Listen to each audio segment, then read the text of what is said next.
جی دوستو، 9 دن پہلے جب بھارت نے یہ اعلان کیا تھا پہلگام کے واقعے کے بعد کہ ہم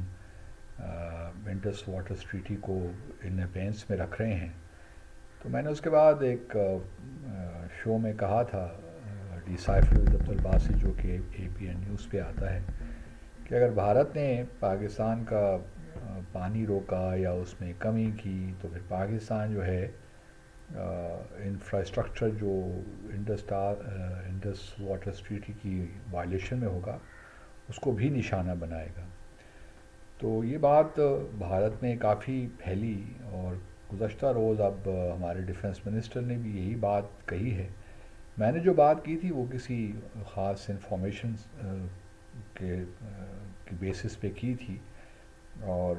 کیونکہ انڈس واٹر ٹریٹی کا جو پانی ہے ہمارے لیے بڑی اہمیت کا حامل ہے، اور بھارت کوئی چیز لائٹلی نہیں لینی چاہیے، اور یہ نہیں ہو سکتا کہ جب تک یہ ٹریٹی ان ابینس میں ہے تو بھارت وہ انفراسٹرکچر بلڈ کرے جو کہ پاکستان کا جو پانی ہے اس کو ڈائیورٹ کرے، یا پاکستان کو جو پانی ہے اس کو روکنے کی کوشش میں آنے والے سالوں میں وہ اس کو مددگار ثابت ہو۔ پاکستان کہیں نہ کہیں ایکشن تو اس دوران بھی لے گا۔ تو یہ بھارت کو تھوڑی احتیاط کرنی چاہیے، کیونکہ ایک سیریس معاملہ ہے، اور پاکستان اس معاملے کو نظر انداز نہیں کر سکتا، نہ ہی اس کو مستقبل کے لیے چھوڑ سکتا ہے۔ اگر پاکستان کو محسوس ہوا کہ یہ جو انفراسٹرکچر بلڈ ہو رہا ہے یا ہونے جا رہا ہے، جو بھارت مقبوضہ جموں اور کشمیر میں کرے گا، اور جو کہ ہمارے مستقبل میں ہمارے پانی کے فلو میں رکاوٹ ڈالے گا یا ہمارے لیے مشکلات پیدا ہوگا، تو ہم اس انفراسٹرکچر کو بھی نہیں رہنے دیں گے۔ اور یہ بات بڑی واضح ہے۔ اس وقت کچھ لوگوں کا پاکستان میں خیال ہے، اور کسی حد تک ٹھیک بھی ہے، کہ اس وقت سارا جو پہلگام کا ڈرامہ رچایا گیا ہے اس میں جہاں اور بہت سے مقاصد تھے بھارت کے، مقصد یہ بھی تھا کہ انڈس واٹر ٹریٹی کو بینس میں رکھ دیا جائے یا معطل کر دیا جائے، کیونکہ پہلے انہوں نے 2 خطوط لکھے پاکستان کو۔ پاکستان نے کہا طریقہ کار تو یہی ہے کہ آپ اپنے اسپیسیفک جو کنسرنز ہیں، آپ کیا ریویو کرنا چاہتے ہیں اس ٹریٹی میں بتائیے، پھر ہم وہ کنسیڈر کرتے ہیں۔ لیکن بھارت نے کبھی بھی اس کو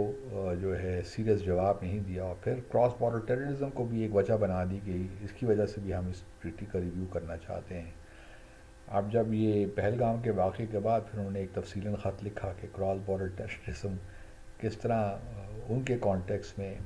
جو ٹریٹی کی امپلیمنٹیشن ہے اس میں رکاوٹ ڈال رہا ہے، اور چونکہ پاکستان کراس بارڈر ٹیررزم کرتا ہے اس لیے ہم اس ٹریٹی کو بینس میں رکھ رہے ہیں، معطل کر رہے ہیں۔ اچھا، یہ بھی بڑا عجیب سا تماشا ہے، کیونکہ ان سے اگر آپ ثبوت مانگیں تو وہ کہتے ہیں ہم ثبوت نہیں دیتے، کیونکہ ثبوتوں سے تو کام نہیں چلتا، ہم کیوں ثبوت دیں۔ پھر ساتھ میں پرانی باتیں بھی شروع کر دیتے ہیں، حالانکہ پہلے بھی کبھی انہوں نے ہمیں کوئی ثبوت نہیں دیے۔ ہم جب اور پھر ہم سے ثبوت مانگتے رہتے ہیں کہ جی اب آپ ثبوت دیجئے کہ یہ آپ نے نہیں کروایا۔ یہ دنیا میں کہاں ہوتا ہے کہ الزام تو آپ لگا رہے ہیں کہ یہ واقعہ ہوا ہے، اور آپ کے پاس آپ کہتے ہیں شواہد بھی ہیں، تو آپ پھر ہمارے سے وہ شواہد شیئر کر دیجئے نا، آپ کیوں نہیں کرتے؟ کہتے ہیں نہیں جی کہ جو آپ بات کر رہے ہیں کہ پہلگام کا واقعہ فالس فلیگ آپریشن تھا، بھارت نے کرایا تھا، تو آپ اس کے ثبوت ہمیں دیجیے۔ ہمارے پاس تو دیکھیے اس وقت صرف سرکمسٹانشل ایویڈنس ہی ہے نا، واقعات یہ بتاتے ہیں، سرکمسٹانشل ایویڈنس یہ بتا رہا ہے کہ بھارت نے کیا ہے، کیونکہ جس طریقے سے بھارت نے پوری کیمپین چلائی پاکستان کے خلاف،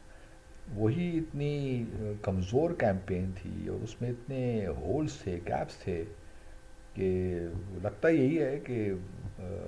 فالس فلیگ اٹیک تھا، اور اس کے پیچھے صرف اور صرف بھارت کا ہی ہاتھ ہو سکتا ہے، یا بھارت کے لوگوں کا ہاتھ ہو سکتا ہے، ان کی ڈیپ اسٹیٹ کا بھی ہاتھ ہو سکتا ہے، جو نہیں چاہتے کہ پاکستان بھارت کے تعلقات ٹھیک ہوں، یا معاملات آگے بڑھیں، یا پھر جو چاہتے ہیں کہ ہندو مسلمانوں کو ڈیوائیڈ کر کے رکھیں، جو چاہتے ہیں کہ بی جے پی پار میں رہے، آر ایس ایس کا بڑا ہولڈ رہے، تو پاکستان کے خلاف ایک ٹیررزم کا نیریٹو بھی بنتا رہے۔ تو ڈیپ اسٹیٹ کروا سکتی ہے، مجھے تو اس میں شک نہیں ہے، لیکن یہ ہمارے ڈیفنس منسٹر کا مجھے خوشی ہوئی کہ انہوں نے بھی آبویسلی جو بات کی ہے وہ بالکل درست ہے، اور چونکہ میں یہ بات 9-10 دن پہلے کہہ چکا ہوں، تو چونکہ کچھ معلومات ہماری بھی ہیں کہ ہماری کیا تیاریاں ہیں، کون سے ٹارگٹس ہیں،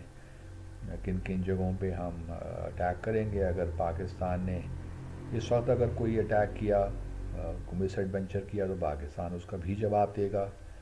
لیکن فیوچر میں بھی جس طرح میں نے پہلے کہا کہ ان واقعات کے علاوہ بھی، کیونکہ یہ تو ٹٹ فار ٹیٹ ہوگا اور بڑا فورسفل ٹٹ فار ٹیٹ ہوگا، لیکن سنتاس معاہدے کے حوالے سے جو چیزیں ہوں گی وہ بھی ہم اس کو بڑا کلوزلی واچ کر رہے ہیں، اور بھارت کو سوچ سمجھ کے یہ کام کرنا چاہیے۔ یہ اتنا آسان معاملہ نہیں ہے کہ پاکستان کا پانی آپ نے ڈائیورٹ کر دیا تو ہم ورلڈ بینک کو بھی لکھیں گے، ہم یونائیٹڈ نیشن سیکیورٹی کونسل کے بھی لکھیں گے، جو ڈپلومیٹک یا جو ہمیں کرنا چاہیے ڈپلومیٹکلی وہ تو ہم کریں ہی گے، لیکن ڈپلومیسی کا بھی آج کل کوئی فائدہ نہیں ہے جس طریقے سے، کیونکہ رولز بیسڈ انٹرنیشنل آرڈر تو اب رہا ہی نہیں، یہاں پہ تو ایوری تھنگ فری فال ہے، جس کا جو دل چاہے کر رہا ہے، پاور میٹرز، اور اس وجہ سے اب ہمیں جو ہے اس بات کے لیے اپنے آپ کو بھی تیار رکھنا ہے، اور بڑا کیئرفلی کلوزلی بھارت کو واچ کرنا ہے کہ وہ کیا کر رہا ہے انڈس بیسن میں، یا جو بھی اس کے ہمارے جو 3 مغربی دریا ہیں ان میں، البتہ کوئی ایسا بھارت اقدام نہ اٹھائے جس کی وجہ سے اور ٹینشن پاکستان اور بھارت کے درمیان بڑھے۔ میری تو ان کو یہی درخواست ہے، باقی وہ اپنے ملک کے مفادات بہتر طور پہ جانتے ہیں، یہ وقتی چیزیں ہیں مودی صاحب، یہ گزر ہی جائیں گی، آپ کوئی بھی ایکشن لے لیں گے پاکستان اس کا جواب تو دے گا، اور it's a foregone conclusion, اس سے کوئی، تو اس وجہ سے بہتر ہے کہ آپ ٹھنڈے دماغ سے سوچیے، ٹھیک ہے جو اب تک آپ نے اقدامات لے لیے وہ بھی آپ کے لیے ایک فیس سیور تو بن سکتے ہیں، کہ آپ نے یہ ٹریڈ ہی بند کر دیا، ڈاؤن سائز کر دیا مشن کو، اور ہماری ایئر اسپیس ہی بند کر دی، ہماری پورٹ شپنگ وغیرہ بھی آپ کی پورٹس میں نہیں جا سکتی، تو سب کام تو آپ نے کر لی ہیں، باقی صرف ایک رہتا ہے کہ بالا کوٹ پلس ٹائپ کوئی ایکشن آپ کر لیں، یا پھر پرا کرم جیسا ایکسٹینڈڈ ڈپلائمنٹ رکھیں، آئی بال ٹو آئی بال سچویشن ہو جائے گی، دیکھتے ہیں اس کا کیا نتیجہ نکلتا ہے۔ آپ کو شاید یہ زوم ہے کہ پاکستان کی اکانومی کمزور ہے، اکانومی کمزور ہے لیکن ہمارے جذبے بڑے زبردست ہیں، مضبوط ہیں۔ Thank you.